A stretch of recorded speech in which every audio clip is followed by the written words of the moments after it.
আজ পয়লা শ্রাবণ। খোকন, আজ তোর জন্মদিন। তুই যখন জন্মেছিলি আমরা তখন যাদবপুরের নতুন গড়ে ওঠা কলোনির টালির ঘরে। তোর স্কুল মাস্টার বাবা সেই হ্যারিকেনের আলো জ্বলা ঘরে আনন্দে আর খুশিতে ঝলমলে হয়ে উঠেছিলেন তুই আসার পর। তোর নাম রেখেছিলেন সুকল্যাণ।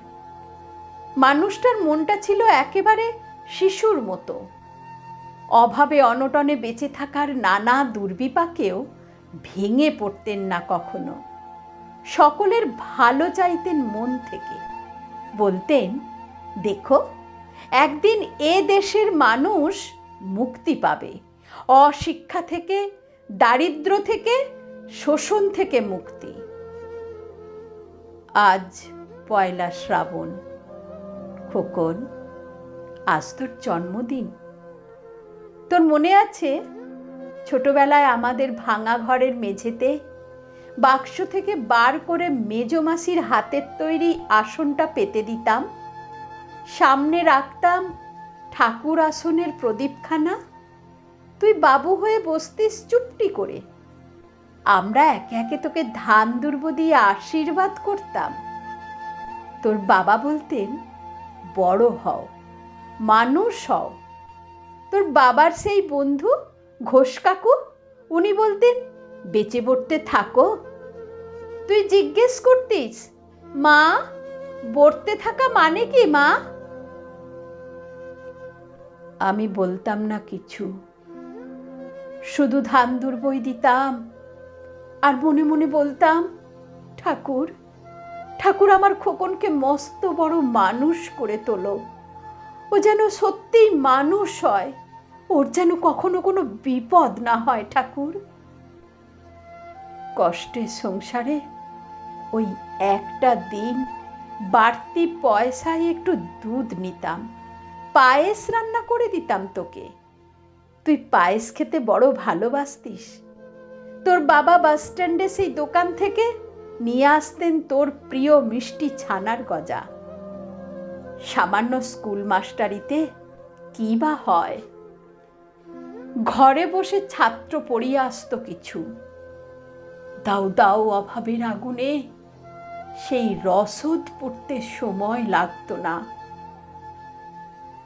তোর বাবার জামা সেলাই করতাম আর বলতাম, সামনের মাসে দুটো জামা বানিয়ে নিও। উনি বলতেন, খোকন বড় হচ্ছে, ভাবছি সামনের মাস থেকে আজকের বাড়তি দুধ নেব। দুধের শক্তি বাড়ে, বুদ্ধি বাড়ে। শক্তি আর বুদ্ধি না হলে তোমার খোকন মস্ত বড় মানুষ হবে কি করে? ভাবছি আরো দুটো টিউশনই নেব। ছাত্র পড়িয়ে পড়িয়ে মানুষটা দিনের শেষে একেবারে ক্লান্ত হয়ে যেতেন। রাতের অন্ধকারে তখন উঠোনের ধার ঘেঁষে জোনাকির ব্যস্ততা আর ঘরে তোর পড়া মুখস্থ করার একটানা সুর আমাদের কলোনির ভাঙাচোরা ঘরটাকে একেবারে জীবন্ত করে তুলত। তখন মাঝে মাঝে উনি বলতেন, তোমার শরীরটা দিনকে দিন ভেঙে যাচ্ছে, খাওয়া দাওয়া একটু করো। শাড়িটাও তো দেখছি বেশ ছিঁড়ে গেছে। কালই আমি ফেরার পথে একটা শাড়ি কিনে আনবো, ধারেই আনবো। আমি বলতাম, সামনে খোকনের উঁচু ক্লাস, কত বইপত্র কিনতে হবে, কত খরচ। উনি দীর্ঘশ্বাস ফেলে চুপ করে যেতেন। জোনাকিরা অদৃশ্য আলোয় আলপনা আঁকত উঠোনে আগাছার ঝোপে। আবহ সঙ্গীতের মতো তুই ঘরে পড়া মুখস্থ করতিস, ইতিহাস, ভূগোল, গ্রামার। ঈশ্বর আমাদের নিরাশ করেননি। তুই কত বড় হলি, সব পরীক্ষায় কত ভালো ফল হলো তোর। তোর বাবা বললেন, আরো পড়ো, উচ্চ শিক্ষায় উচ্চ সম্মান অর্জনের একমাত্র পথ। তুই আরো পড়লি, কত বড় চাকরি হলো তোর। তোর মনে আছে খোকন, প্রথম মাসের মাইনে পেয়ে তুই আমাদের জন্য কত কিছু কিনেছিলি? তখন তো আমরা চলে এসেছি শ্যামবাজারে তোর দুকামরা সাজানো গোছানো বেশ বড় ফ্ল্যাটে। অফিস থেকেই তো দিয়েছিল। সেই ঘর, সেই বারান্দা, কত স্মৃতি, কত ছবি। সেই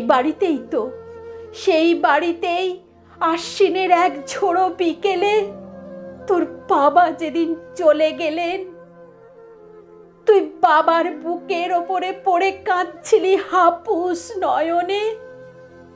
আর সত্য স্বামীহারা আমি সেদিন তোর সেই অসহায় মুখ দেখে আরো বেশি করে ভেঙে পড়েছিলাম। তোকে বুকে টেনে নিয়েছিলাম ছোটবেলার মতো। বলেছিলাম,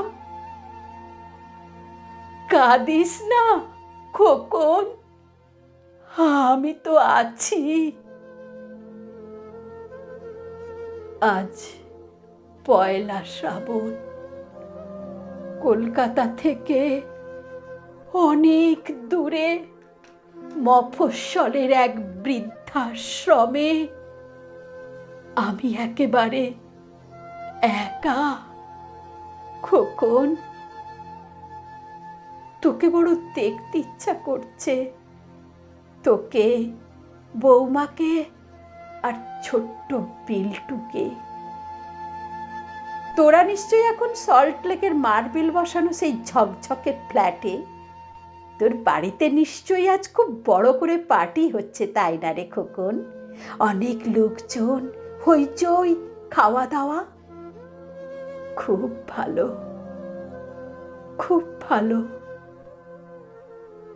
আমার মনে পড়ছে যাদবপুরের ভাঙা ঘরে রাত্রিরে তুই আমার পাশে শুয়ে মাঝে মাঝে হঠাৎ করে ভয় পেয়ে জড়িয়ে ধরতিস আমাকে।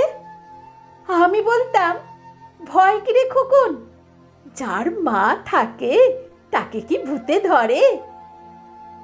তুই নিশ্চিন্ত হয়ে ঘুমিয়ে পড়তিস আমার বুক জুড়ে। তোর আধুনিক সংসারে এই বুড়িটার একটু ঠাঁই হলো না রে। প্রতিমাও তো মা, ওরও তো আছে আমার এই খোকনের মতন কোল আলো করা একটা চাঁদের টুকরো। কিন্তু সময়ের কি আশ্চর্য পরিবর্তন। তুই বুঝি এখন আর পায়েস খাস না, তাই না রে খোকন? তুই জানিস না খোকন, আজ সকালে আমি পায়েস রান্না করেছি। হ্যাঁ, তোরই পাঠানো টাকায়। সারাদিন সেই পায়েসের বাটি সামনে নিয়ে বসে আছি রে, এখানে এই বৃদ্ধাশ্রমে, আমার একলার ঘরে। আর কেউ নেই খোকন। তুই একবার আসবি খোকন, একবার, শুধু